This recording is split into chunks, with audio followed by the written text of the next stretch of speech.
So let's do a very quick what's in the bag. So yeah, you'll have to choose the state of the towel and the golf clubs at the minute. They're a bit muddy, it's a bit cold, wet and damp in the UK at the moment. It is December. Let's hop into the top end of the bag. So at the driver I've got Cobra F9.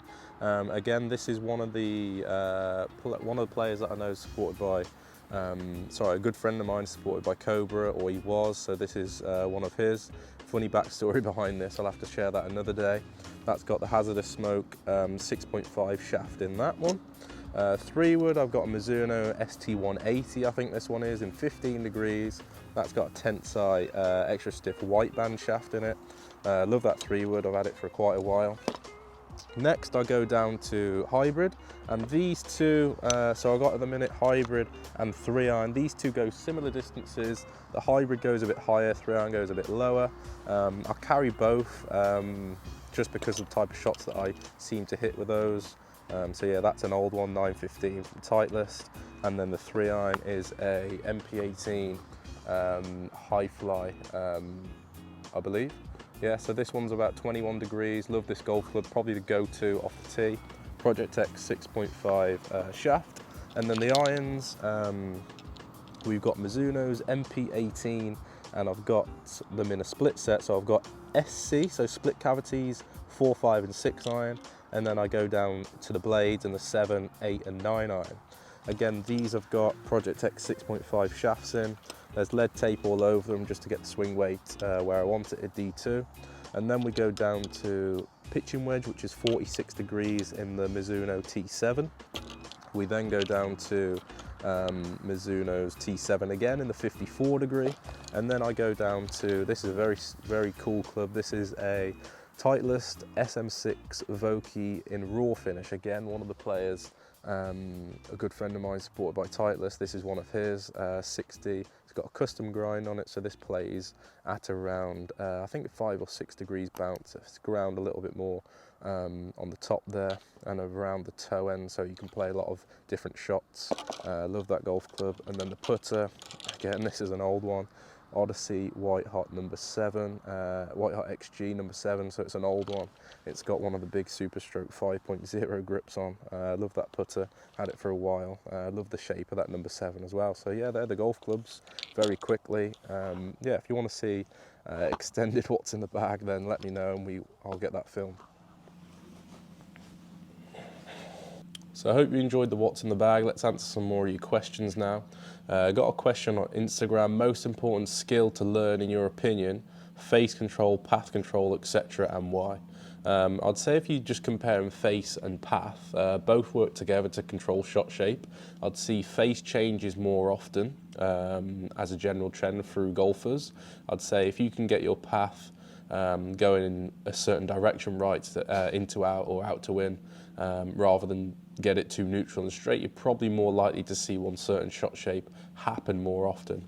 I'd say the most important for me is loft control, getting the golf ball to the correct distance that you want. If you can do that more frequently, you're probably going to end up being a bit closer to the pin, yes. The focus is on carry distance. How do you judge what rollout is if you know the carry distance? So the reason why we always operate and work in carry distance is because the carry majority of the time is going to stay the same. The course conditions vary more often than not. So for example, links course in the summer, that golf ball is going to be rolling out a total distance further than how it would play in the winter time. Same thing for a Parkland course in the summer compared to the winter. So we'd always adjust our total distance relative to the condition of the course. How do you judge it? Skill, playing more, knowing your yardages, knowing how much spin you generate roughly, and also keeping a bit of club history. So for example, in a practice round, if you're playing tournament golf, you might note down how much, say, a 9-iron from 150 yards has spun back or rolled out. So club history, really good way to do so. Long question this. When do you decide that it's time for you to upgrade any of your golf clubs, and how much time do you spend testing and trying out new equipment? So just got to answer that in parts.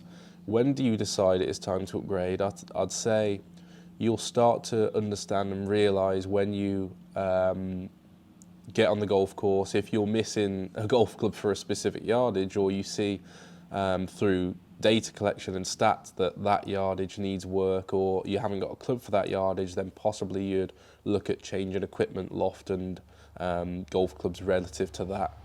If it's a spin issue, so if, for example, you're losing distance on your drive and you see it ballooning up into the air, into wind, could be technical, but also you might want to have a look at shaft and potentially head design as well. So you will know through the type of golf shots that you're hitting or whatever you feel is missing in your golf game. Second part of the question, how would you advise a club golfer to go about testing new clubs so that they are able to make an accurate assessment as to whether they ought to be changing any of the golf clubs in their bag? First thing I'd do is go and find an expert club fitter, club builder, because they are the experts, they know what they're doing. But yeah, I wouldn't go out there and just buy anything randomly out of a golf shop. I'd go and test it, go and hit innumerables. Ultimately, data collection, you want to test and measure that golf club, compare it to potentially the ones that you've got, and then make a decision off the back of that. Don't go make any rash decisions, because golf clubs are expensive. And yeah, I'd go get measured, go get fitted, take the knowledge off the experts. So final question of the video. What have you got planned for next year in 2022? So yeah, great question. Hopefully a lot more video content, golf course content as well, including you guys. So I'd like to get some like live lesson videos and things. So if there's anybody that's up for any golf course content or live lessons, then let me know in the comments. We'll get that done, hopefully. I've got another project dropping, a golf project, which is with 3 other coaches. So this is really exciting. Hopefully the first a lot of content for that will be dropping in January, so make sure you following on the socials, keep an eye out for that. Just keep I've got a goal to develop my coaching as well for next year, so keep pushing on with that, keep learning, developing. Hopefully doing some golf schools in various locations around the UK as well in 2022, so that's pretty exciting. Keep myself playing as well. I always enjoy playing. I don't play enough, so hopefully I'll play a bit more golf in 2022. So yeah, that's about it. Thanks ever so much for watching. If there's any questions that you've got about this video or you would like to see any more content, please let me know. Like, comment, subscribe. Thanks for watching, and we'll see you soon.